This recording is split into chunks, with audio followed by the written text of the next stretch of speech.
ಸರ್ವೇ ಭವಂತು ಸುಖಿನಃ ಸರ್ವೇ ಸಂತು ನಿರಾಮಯಾಃ ಸರ್ವೇ ಭದ್ರಾಣಿ ಪಶ್ಯಂತು ಮಾ ಕಶ್ಚಿತ್ ದುಃಖಭಾಗ್ ಭವೇತ್. ಓಂ ಶಾಂತಿ ಶಾಂತಿ ಶಾಂತಿ.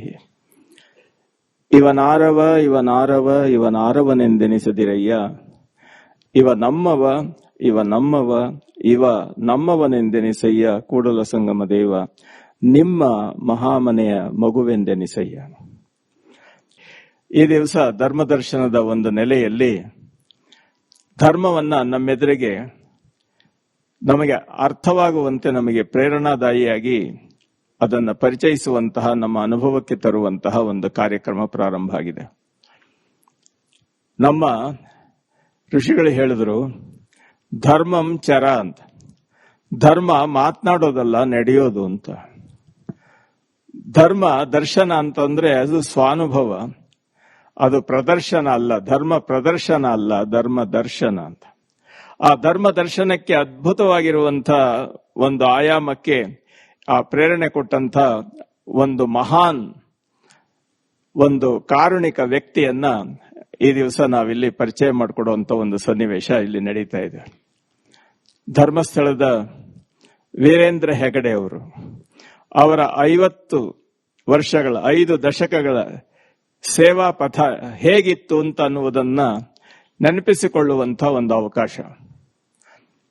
ವಾಸ್ತವವಾಗಿ ಅವರು 20 ವರ್ಷದ ಯುವಕರಾಗಿದ್ದಾಗ ನಮ್ಮ ರತ್ನವರ್ಮ ಹೆಗಡೆ ಅವರು ದೈವ ಸನ್ನಿಧಾನಕ್ಕೆ ಹೋದ ಮೇಲೆ ತಕ್ಷಣ ಜವಾಬ್ದಾರಿಯನ್ನು ಹೊತ್ತವರು. ಪರಂಪರೆಯಂತೆ ಸಣ್ಣ ವಯಸ್ಸಿನಲ್ಲಿ ವಿಶೇಷವಾದಂಥ ಒಂದು ಅವಕಾಶ, ಅಧಿಕಾರ, ವ್ಯವಸ್ಥೆ ಬಂದಾಗ ಅವರನ್ನ ಯಾವ ರೀತಿ ಯಾಮಾರಿಸಬಹುದು ಅಂತ ಅನ್ನುವಂಥ ಜನ, ಸುತ್ತ ಬಹಳ ಜನ ಇರುವಂತ ಅವಕಾಶ ಎಲ್ಲರಿಗೂ ಇರ್ತದೆ ಅಂತ ಪರಿಸ್ಥಿತಿಗಳು. ಆದರೆ ಆ ಮನೆತನದ ಪರಂಪರೆಯಂತೆ ಅವರು ತಮ್ಮ ಸುತ್ತ ಹಿರಿಯರನ್ನ ಇಟ್ಟುಕೊಂಡು ಎಲ್ಲ ಕಾರ್ಯಕ್ರಮಗಳಿಗೆ ಒಂದು ಉನ್ನತಿಯನ್ನು ಕೊಡುವಂತ ಕೆಲಸ ಅವರು ಮಾಡಿದ್ರು. ಹೆಚ್ಚು ಕಡಿಮೆ ಅವರು ಧರ್ಮಾಧಿಕಾರಿಗಳಾದ ಕೆಲವು ವರ್ಷಗಳಿಂದಲೇ ಅವರ ನಮ್ಮ ಸಂಪರ್ಕ ಬೆಳೀಲಿಕ್ಕೆ ಒಂದು ಅವಕಾಶ ಆಯಿತು. ಅವರು ನಮ್ಮ ಧರ್ಮೇಂದ್ರಯ್ಯನವರು, ಗುಡಿಬಂಡೆ ರಾಮಾಚಾರ್ಯರು, ಭಾಸ್ಕರಂ ಶೇಷಾಚಾರ್ಯರು, ಇಂಥ ಹಿರಿಯರನ್ನ ಯಾವತ್ತೂ ತಮ್ಮ ಪ್ರೇರಕ ಶಕ್ತಿಯಾಗಿ ಇಟ್ಟುಕೊಂಡಿದ್ರು.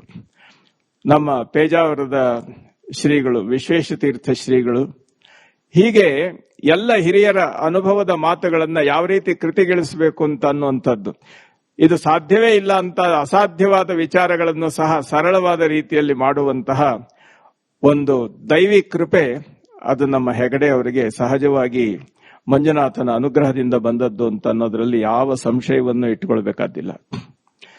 ಬೆಂಗಳೂರಿನಲ್ಲಿ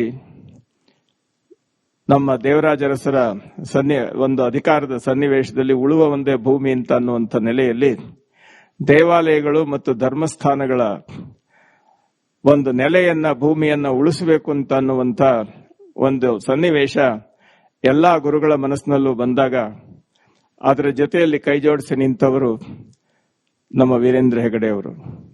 ಅವರ ಜೊತೆಯಲ್ಲಿ ಅವರ ಮನೆಯಲ್ಲಿ ಸಾಕಷ್ಟು ಒಂದು ವಿಚಾರಗಳ ವಿನಿಮಯದ ಸಭೆಯಲ್ಲಿ ನಾನು ಭಾಗವಹಿಸಿದ್ದೇನೆ.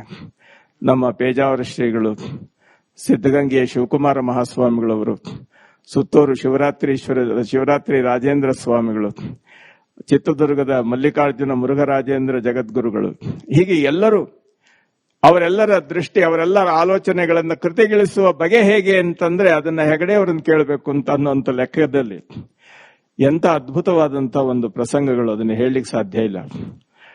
ಅದಾದ ಮೇಲೆ ಅದರಿಂದ ನಮ್ಮ ಧರ್ಮ ಸಂಸ್ಥೆಗಳಿಗೆ ಜಮೀನನ್ನ ಇಟ್ಟುಕೊಳ್ಳುವಂತಹ ಒಂದು ಅವಕಾಶವನ್ನ ಕೇಂದ್ರದಿಂದ ಬಂದದ್ದಕ್ಕೆ ಕಾರಣ, ಅದರ ಹಿಂದೆ ಇದ್ದಂತ ಒಂದು ಆತ್ಯಂತಿಕ ಪ್ರೇರಣಾ ಶಕ್ತಿಯಾಗಿ ನಿಂತವರು ನಮ್ಮ ಹೆಗಡೆಯವರು. ಇದಾದ ಮೇಲೆ ಎಮರ್ಜೆನ್ಸಿ ಘೋಷಣೆ ಆಯಿತು.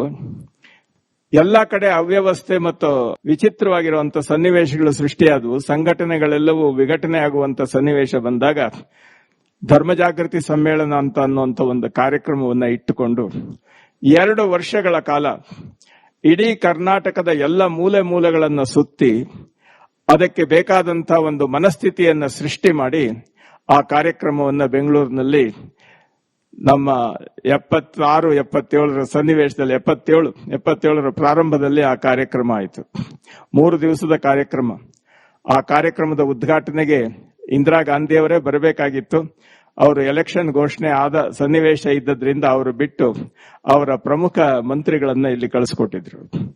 ಇಷ್ಟೆಲ್ಲ ವ್ಯವಸ್ಥೆಗಳ ಮಧ್ಯದಲ್ಲಿ ಆ ಕಾರ್ಯಕ್ರಮದ ಪರಿಣಾಮ ಒಂದು ಸೌಹಾರ್ದ ವ್ಯವಸ್ಥೆಯನ್ನ, ನಾವು ನಮ್ಮ ಬಿಂಕ ಬಿಗುಮಾನಗಳನ್ನ ಬಿಟ್ಟು ಸಮಾಜ ಮತ್ತು ಧರ್ಮದ ನೆಲೆಯಲ್ಲಿ ನಾವೆಲ್ಲ ಒಂದು ಮಹಾಮನೆಯ ಮಕ್ಕಳು ಅಂತ ಅನ್ನುವಂಥ ರೀತಿಯಿಂದ ಬೆಳಕು ಮಾಡುವಂತ ಸನ್ನಿವೇಶಗಳು ಆ ಒಂದು ಸನ್ನಿವೇಶದಲ್ಲಿ ಪ್ರಾರಂಭ ಆಯಿತು. ನಮ್ಮ ಹೆಗಡೆಯವರ ಜೊತೆಯಲ್ಲಿ ಅವರ ವಾಹನದಲ್ಲಿಯೇ ಹೆಚ್ಚು ಕಡಿಮೆ 1000 ಮೈಲಿಗಳನ್ನು ನಾನು ಸುತ್ತಿದ್ದೇನೆ. ಕಾರಣ ಆ ಧರ್ಮ ಜಾಗೃತಿ ಸಮ್ಮೇಳನದ ಅಧ್ಯಕ್ಷರವರು, ಅದರ ಸ್ವಾಗತ ಸಮಿತಿಯ ಅಧ್ಯಕ್ಷರವರು, ಅದರ ಕಾರ್ಯದರ್ಶಿಯಲ್ಲಿ ನಾನು ಒಬ್ಬ ಇದ್ದೆ. ನಮ್ಮ ಭಾಸ್ಕರಂ ಶೇಷಾಚಾರ್ಯರು, ಎಲ್ಲ ನಮ್ಮ ಬನ್ನಂಜೆ ಗೋವಿಂದಾಚಾರ್ಯರು ಎಲ್ಲ ಇದ್ದಂತ ಒಂದು ಅದ್ಭುತವಾದ ಕಾರ್ಯಕ್ರಮ. ಅದರ ಪರಿಣಾಮ ಸಮಾಜದಲ್ಲಿ ಮಠಗಳ ಒಂದು ನಡುವೆ ಇದ್ದಂತ ಬಿಂಕ ಬಿಗುಮಾನಗಳ ದೂರವಾಗಿ ನಾವೆಲ್ಲ ಒಂದಾಗುವಂತ ಒಂದು ಸನ್ನಿವೇಶ ಸೃಷ್ಟಿಯಾಯಿತು. ಇವನ್ನೆಲ್ಲ ನಾವು ನೆನಪಿಗೆ ಬರ್ತದೆ. ಧರ್ಮಸ್ಥಳದಲ್ಲಿ ನಡೀತಾ ಇರತಕ್ಕಂಥ ಸರ್ವಧರ್ಮ ಸಮ್ಮೇಳನ ಮತ್ತು ಸಾಹಿತ್ಯ ಸಮ್ಮೇಳನದ ಪ್ರಸಂಗದಲ್ಲಿ 25ನೆಯ ಧರ್ಮದರ್ಶನದ ಒಂದು ಸಮ್ಮೇಳನ ಅಲ್ಲಿ ನಡೀತಲ್ಲ, ಸರ್ವಧರ್ಮ ಸಮ್ಮೇಳನ. ಅದರಲ್ಲಿ ನಾನೊಬ್ಬ ಉಪನ್ಯಾಸಕಾರನಾಗಿ 25ರ ಕಾರ್ಯಕ್ರಮದಲ್ಲಿ ಭಾಗವಹಿಸಿದ್ದು ಇವತ್ತು ನನಗೆ ಹಸಿರಿದೆ. ಪೇಜಾವರ ಶ್ರೀಗಳು, ಚಿತ್ರದುರ್ಗದ ಮಲ್ಲಿಕಾರ್ಜುನ ಮುರುಘರಾಜೇಂದ್ರ ಸ್ವಾಮಿಗಳು ಅವರು ಉದ್ಘಾಟಕರಾಗಿ ಅಧ್ಯಕ್ಷರಾಗಿ, ನಾನು ಉಪನ್ಯಾಸಕಾರನಾಗಿ ಅದರಲ್ಲಿ ಭಾಗವಹಿಸಿದ್ದು ನನ್ನ ನೆನಪಿನಲ್ಲಿದೆ. ಇದಿಷ್ಟೇ ಅಲ್ಲ, ಪ್ರತಿಯೊಂದು ಸನ್ನಿವೇಶದಲ್ಲೂ ಇಷ್ಟೆಲ್ಲ ಸಮಾಜಮುಖಿಯಾಗಿ ಅವರು ಮಾಡ್ತಾ ಇದ್ರೆ ಅವರ ಕಾಲಿಗೆ ಒಂದು ಮುಳ್ಳು ಚುಚ್ಚುವಂತ ಕೆಲಸವನ್ನ, ಕಾಲು ಎಳೆಯುವಂತ ಕೆಲಸ ಇವತ್ತಲ್ಲ ಅವತ್ತಿನಿಂದಲೂ ನಡ್ಕೊಂಡು ಬರ್ತಲೇ ಇದ್ದದ್ದು. ಇದನ್ನ ಯಾತಕ್ಕೆ ಮುಜರಾಯಿ ಡಿಪಾರ್ಟ್ಮೆಂಟ್ ತೆಗೆದುಕೊಳ್ಬಾರ್ದು ಅಂತ ಹೇಳಿ ಸರ್ಕಾರ ಆದೇಶ ಹೊರಡಿಸಿ ಧರ್ಮಸ್ಥಳವನ್ನ ನುಂಗುವಂತ ಕೆಲಸವನ್ನು ಮಾಡಲಿಕ್ಕೆ ಮುಂದುವರೆದದ್ದನ್ನು ನಾವು ಯಾವತ್ತೂ ಮರಿಬಾರದು. ಸುಪ್ರೀಂ ಕೋರ್ಟ್ನ ಸನ್ನಿವೇಶದಲ್ಲಿ ಅದು ಸಂಪೂರ್ಣವಾಗಿ ಅದು ತೀರ್ಮಾನ ಆಯಿತು. ಅದೆಲ್ಲ ಏನೇ ಆಗಲಿ, ಆ ಸನ್ನಿವೇಶದಲ್ಲಿ ಧರ್ಮಸ್ಥಳ ಧರ್ಮ ಬೋಧನೆಯ ಸ್ಥಳ ಅಲ್ಲ, ಧರ್ಮ ಆಚರಣೆಯ ಸ್ಥಳ ಅಂತ ಅನ್ನುವಂಥ ರೀತಿಯಲ್ಲಿ ವ್ಯವಸ್ಥೆ ಮಾಡಿ ದೀನ ಅನಾಥರ, ದುಃಖಿ ದರಿದ್ರರ, ಮುರುಕು ಗುಡಿಸಲಲ್ಲಿ ವಾಸಿಸುವವರ ಎಲ್ಲರ ಮನಗಳಿಗೆ ಆ ಮಂಜುನಾಥನ ಜ್ಯೋತಿಯನ್ನ ಹೊತ್ತಿಸುವಂತಹ ಅದ್ಭುತವಾದ ಕಾರ್ಯಕ್ರಮವನ್ನ ಸದ್ದುಗದ್ದಲವಿಲ್ಲದೆ ಅವರು ಮಾಡಿಕೊಂಡು ಬಂದಿದ್ದಾರೆ. ಗ್ರಾಮೀಣ ಕಾರ್ಯಕ್ರಮಗಳು,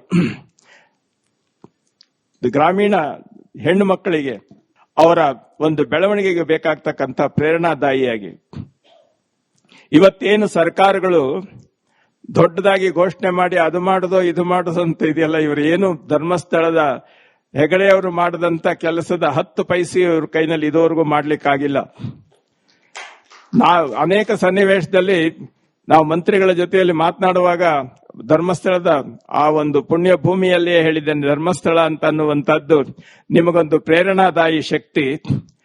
ನೀವು ಸಮಾಜ ಕಲ್ಯಾಣ, ಸಮಾಜ ವ್ಯವಸ್ಥೆಯ ಕಾರ್ಯಕ್ರಮಗಳನ್ನೇನಾದ್ರೂ ಮಾಡಬೇಕಾದ್ರೆ ನಮ್ಮ ಧರ್ಮಸ್ಥಳ ಹೇಗೆ ಮಾಡ್ತಾ ಇದೆ ಅನ್ನೋದನ್ನ ನೋಡಿಕೊಂಡು ಬನ್ನಿ, ಅದರಂತೆ ನೀವು ಹೆಜ್ಜೆ ಇಡಿ, ನೀವು ಬಹಳ ಒಳ್ಳೆ ಹೆಸರು ತೆಗೆದುಕೊಳ್ತೀರಿ ಅಂತ ಹೇಳಿದ್ದೂ ಉಂಟು ನಾನು.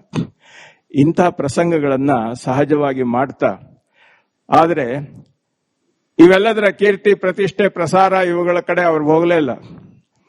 ಅಪ್ಪ ಬಸವಣ್ಣನವರ ಒಂದು ಮಾತಿದೆ, ಮಾಡುವಂತಿರಬೇಕು, ಮಾಡದಂತಿರಬೇಕು, ಮಾಡುವ ಮಾಟದಲ್ಲಿ ತಾನಿಲ್ಲದಿರಬೇಕು. ನೋಡಿ, ಇದಕ್ಕೇನಾದ್ರೂ ಈ ಒಂದು ವಚನದ ವ್ಯಾಖ್ಯಾನ ಮಾಡಬೇಕು ಅಂತಂದು ಯಾರನ್ನಾದ್ರೂ ಉದಾಹರಣೆ ಕೊಡೋದಿದ್ರೆ ನಾವು ವೀರೇಂದ್ರ ಹೆಗ್ಗಡೆ ಅವರನ್ನ ಕೊಡಬಹುದು. ಯಾಕೆ ಅಂತಂದ್ರೆ ಮಾಡುವಂತಿರಬೇಕು, ಆ ಕೆಲಸದಲ್ಲಿ ಎಷ್ಟು ತೀಕ್ಷ್ಣವಾಗಿ, ತೀವ್ರವಾಗಿ ಅದರಲ್ಲಿ ಅವರು ಅಂತರ್ಗತವಾಗಿರ್ತಾರೆ ಅಂತ ಹೇಳಿದ್ರೆ ಅದರ ಪ್ರತಿಯೊಂದು ಕಣಗಳಲ್ಲಿಯೂ ತಮ್ಮ ಚೈತನ್ಯವನ್ನ, ಸಂಕಲ್ಪವನ್ನ ತುಂಬಿರ್ತಾರೆ. ಆದ್ರೆ ಇದು ನನ್ನಿಂದ ಆಗ್ತಾ ಇದೆ, ನಾನು ಇದರ ಮುಖಂಡ ಅಂತ ಅನ್ನುವಂತ ರೀತಿಯಲ್ಲಿ ಅವರು ತೋರಿಸ್ಕೊಳ್ಳೋದಿಲ್ಲ. ಮಾಡುವಂತಿರಬೇಕು, ಮಾಡದಂತಿರಬೇಕು. ಎಲ್ಲ ಅವರು ನಮ್ಮ ಬಳಗ, ನಮ್ಮ ಹಿರಿಯರೆಲ್ಲ ಮಾಡ್ತಾ ಇದ್ದಾರೆ ಅಂತ. ಆಮೇಲೆ ಅಷ್ಟೇ ಅಲ್ಲ, ಮಾಡುವ ಮಾಟದಲ್ಲಿ ತಾನಿಲ್ಲದಿರಬೇಕು. ಇಷ್ಟೆಲ್ಲ ಆಯಿತು, ಇದು ನನ್ನಿಂದ ಆಯಿತು. ಲಕ್ಷ ಲಕ್ಷ ಜನಗಳು ಸ್ವಾವಲಂಬಿಗಳಾಗಿ ಪರಿಪೂರ್ಣತೆಯ ನೆಲೆಯಲ್ಲಿ ನಿಂತಿದ್ದಾರೆ. ಅನೇಕ ಮುರುಕು ದೇವಸ್ಥಾನಗಳೆಲ್ಲವೂ ಸಹ ಧರ್ಮೋತ್ಥಾನ ಯೋಜನೆಯ ಅಡಿಯಲ್ಲಿ ಪರಿಪೂರ್ಣತೆಯನ್ನು ಹೊಂದಿ ತಮ್ಮ ಪ್ರಾಚೀನವಾದಂತಹ ವೈಭವವನ್ನು ಗಳಿಸಿಕೊಂಡಿದೆ. ಆದರೆ ಇಂಥ ಒಂದು ದೇವಸ್ಥಾನ ನಾವು ಈ ರೀತಿ ಮಾಡಿದ್ದೇವೆ, ಇದು ನಮ್ಮಿಂದ ಆಯಿತು ಅಂತ ಅನ್ನುವಂಥ ಹೆಗ್ಗಳಿಕೆಯ ಪ್ರದರ್ಶನ ಇಲ್ಲವೇ ಇಲ್ಲ. ಯಾಕೆ ಅಂದ್ರೆ ಹೆಗಡೆ ಅವರು, ಬಸವಣ್ಣವರು ಹೇಳದಂತೆ, ಮಾಡುವಾತ ನಾನಲ್ಲ, ಬೇಡುವಾತ ನಾನಲ್ಲ, ನೀಡುವಾತ ನಾನಲ್ಲ, ನಿನಗೆ ನೀ ಮಾಡಿಕೋ ಕೂಡಲ ಸಂಗಮ ದೇವ ಅಂತ ಹೇಳಿದ ಹಾಗೆ, ಧರ್ಮಸ್ಥಳದ ಮಂಜುನಾಥ ನೀನು ಮಾಡ್ತಾ ಇದ್ದೀಯ, ನಾನು ನಿನ್ನ ಕೈಯಲ್ಲಿರ್ತಕ್ಕಂಥ ಒಂದು ಸಲಕರಣೆ ಅಷ್ಟೇ ಅಂತ ಅನ್ನುವಂಥ ರೀತಿಯಲ್ಲಿ ಆ ಕರ್ತವ್ಯಗಳನ್ನು ನಡೆಸಿಕೊಂಡು ಬರ್ತಾ ಇದ್ದಾರೆ. ವಾಸ್ತವವಾಗಿ ಧರ್ಮಸ್ಥಳದ ಒಂದು ಪುಣ್ಯ ಭೂಮಿಯಲ್ಲಿ 50 ವರ್ಷದ ಸಾಧನೆ, ವಾಸ್ತವವಾಗಿ ಸರ್ವಧರ್ಮ ಸಮ್ಮೇಳನ ಎಲ್ಲಾದ್ರೂ ನಡೆದರೆ ಅದು ಪರಿಪೂರ್ಣವಾಗಿರುವಂತಹ ಜಾಗ, ಪವಿತ್ರವಾದ ಜಾಗ ಧರ್ಮಸ್ಥಳ. ನೋಡಿ, ಅಲ್ಲಿ ಗೊಮ್ಮಟೇಶ್ವರನ ಮೂರ್ತಿ ಪ್ರತಿಷ್ಠಾಪನೆಯ ಸಂಕಲ್ಪ ಹಿರಿಯರು ಮಾಡಿದ್ರು. ಅದನ್ನ ಪೂರ್ತಿ ಮಾಡಿ ಅದನ್ನ ಆಗುಗೊಳಿಸಿದ್ದು ನಮ್ಮ ವೀರೇಂದ್ರ ಹೆಗಡೆ ಅವರು. ಮತ್ತು ಎಲ್ಲ ಗುರುಗಳು, ನಮ್ಮ ಯಲಾಚಾರ್ಯರು, ಹಿರಿಯ ಗುರುಗಳಿಂದ ಹಿಡಿದು ಎಲ್ಲರೂ ಸಹ ಆ ಕಾರ್ಯಕ್ರಮಗಳಲ್ಲಿ ಭಾಗವಹಿಸಿದ್ರು. ಎಲ್ಲರ ಕಾರ್ಯಕ್ರಮಗಳಲ್ಲಿ ಎಲ್ಲರೊಳಗೊಂದಾಗಿ, ಎಲ್ಲರಿಗೆ ಬೇಕಾಗಿ, ಎಲ್ಲರ ಕಣ್ಣ ಬೆಳಕಾಗಿ ತಾನು ನಿರ್ಲಿಪ್ತತೆಯಿಂದ ನಿಂತಹ ಒಂದು ಧರ್ಮ ಮೂರ್ತಿಯ ಒಂದು ಪರಿಚಯವನ್ನ ನೀವು ಮಾಡಿಕೊಳ್ಳಿಕ್ಕೆ ಹೊರಟಿದ್ದೀರಿ. ವಾಸ್ತವವಾಗಿ ಅವರನ್ನ ಕುರಿತು ಖಚಿತವಾಗಿ ಮಾತನಾಡಬಹುದಾದಂತಹ ಒಂದು ಮಾತು ಯಾವುದು ಅಂತಂದ್ರೆ, ಆಚಾರ್ಯ ಶಂಕರರು ಹೇಳ್ತಾರೆ, ಗುರೋಸ್ತು ಮೌನಂ ವ್ಯಾಖ್ಯಾನಂ ಶಿಷ್ಯಾಸ್ತು ಚಿನ್ನ ಸಂಶಯ ಅಂತ. ಇದು ಮಾತು ಮನಗಳಿಗೆ ಅತ್ತತ್ತ ಮೀರಿದಂತಹ ಸಾಧನೆ. ಇದನ್ನ ನಾವು ಅನುಭವಿಸಬೇಕು, ಕಣ್ಣು ಮುಚ್ಚಿ ಅದನ್ನ ಧ್ಯಾನಿಸಬೇಕು ಅಷ್ಟೇ ಹೊರತು ನಾವು ಮಾತಿನ ಮಲೆಯಲ್ಲಿ ಅದನ್ನ ಮುಟ್ಟಲಿಕ್ಕೆ ಸಾಧ್ಯ ಇಲ್ಲ ಅಂತ ಅನ್ನುವಂಥ ನೆಲೆಯನ್ನ ನಾನು ಹೇಳ್ತಾ, ಧರ್ಮ ದರ್ಶನ ಅಂತ ಅನ್ನೋ ಹೆಸರಿಗೆ ಪರಿಪೂರ್ಣವಾಗಿರುವಂತಹ ಅರ್ಥವತ್ತಾದಂಥ ಆನುಭಾವಿಕ ನೆಲೆಯನ್ನ ಕಲ್ಪನೆ ಮಾಡಿಕೊಡುವ ಕಾರ್ಯಕ್ರಮ ಅಂತ ಹೇಳಿದ್ರೆ ಅದು ಇಂದಿನ ಕಾರ್ಯಕ್ರಮ ಅಂತ ಅನ್ನುವಂಥ ಮಾತನ್ನು ಹೇಳಿ, ನಾನು ಹೇಳ್ತಾ ಹೋದ್ರೆ ಪ್ರತಿಯೊಂದು ಘಟನೆಯ ಒಂದೊಂದು ಸನ್ನಿವೇಶವನ್ನು ನಾನು ಹೇಳ್ತಾ ಹೋದ್ರೆ, ನಾನು ಒಂದು 25 ವರ್ಷ ಪ್ರತಿ ದಿವಸನೂ ಮಾತಾಡುವಷ್ಟು ವಿಚಾರಗಳು ನಮ್ಮ ಹೆಗಡೆಯವರ ಬಗ್ಗೆ ನನಗೆ ಗೊತ್ತಿದೆ. ಆದ್ರೆ ಅವೆಲ್ಲ ಮಾತಿನ ಒಂದು ಇದರಲ್ಲಿ ಕಳೆದು ಹೋಗುವಂತ ವಿಚಾರ ಅಲ್ಲ, ಅಂತರಂಗದ ಅನುಭವದ ಶ್ರೇಷ್ಠತೆಯಲ್ಲಿ ಬರೋದು. ದರ್ಶನ ಯಾವತ್ತೂ ಪ್ರದರ್ಶನ ಅಲ್ಲ. ದರ್ಶನ ಅದು ನಾವು ಕಂಡು ಉಂಡ ಬೆಡಗು. ಆ ಬೆಡಗನ್ನ ನಾವೆಲ್ಲ ಮೈತುಂಬಿಕೊಂಡು ಮುಂದಿನ ಪೀಳಿಗೆಗೆ ಅದಕ್ಕೆ ಪ್ರೇರಣೆಯನ್ನ ಕೊಡೋಣ. ನೋಡಿ, ಯಾವತ್ತೂ ಅಷ್ಟೇ ನಾವು ನಕಾರಾತ್ಮಕವಾಗಿ ಚಿಂತನೆ ಮಾಡೋದೇ ಜಾಸ್ತಿ. ಆದ್ರೆ ಒಂದು ಸನ್ನಿವೇಶಕ್ಕೆ ಹೇಳ್ತೇನೆ. ನಮ್ಮ ಶತಮಾನದ ಕವಿ ಗೋಪಾಲಕೃಷ್ಣ ಅಡಿಗರ ಒಂದು ಕವಿತೆಯ ಸಾಲು, ಇಂದಲ್ಲ ನಾಳೆ ಹೊಸ ಬಾನು ಬಗೆ ಬೆಳಗೀತು, ಕರಗೀತು ಮುಗಿಲ ಬಳಗ, ತುಂಬಿತು ಸುರಿದೀತು ಸುಧೆಯ ಮಳೆ, ತುಂಬೀತು ಎದೆಯ ಹೊಳೆ, ತೊಳೆದೀತು ಒಳಗು ಹೊರಗ, ಬಂದೆ ಬರಬೇ ಕೈಯೋ ಬಂದೆ ತೀರಲಿಬೇಕು, ಈ ಬಾಳಿಗ ಮಹಾಪೂರ ಅಮೃತವಾಹಿನಿಯೊಂದು ಹರಿಯುತ್ತಿದೆ, ಮಾನವನ ಎದೆಯಿಂದಲೆದೆಗೆ ಸತತ. ಈ ಒಂದು ಕವನಕ್ಕೆ ಸಾಕ್ಷಿಯಾಗಿ ನಮ್ಮೆದುರಿಗಿರ್ತಕ್ಕಂಥ ಅಮೃತ ವಾಹಿನಿಯನ್ನ ಇವತ್ತು ನಾವೆಲ್ಲ ಪರಿಚಯ ಮಾಡ್ಕೊಳ್ತಾ ಇದ್ದೇವೆ. ಅದರಿಂದ ನಾವು ಧನ್ಯತೆಯನ್ನ, ಮಾನ್ಯತೆಯನ್ನ ಪಡೆಯೋದಲ್ಲ, ನಮ್ಮ ಒಂದೊಂದು ನಡೆ, ಒಂದೊಂದು ಸಂಸ್ಕೃತಿ, ಒಂದೊಂದು ಸಂಕಲ್ಪಕ್ಕೂ ಅದು ಪ್ರೇರಣಾದಾಯಿ ಆಗ್ಲಿ ಅಂತ ಅನ್ನುವಂಥ ಮಾತನ್ನು ಹೇಳ್ತಾ ನನ್ನ ಮಾತನ್ನ ಇಲ್ಲಿ ಮುಗಿಸ್ತೇನೆ. ಸರ್ವರಿಗೂ ಅಭಿನಂದನೆಗಳು, ಶುಭಾಶಂಸೆಗಳು.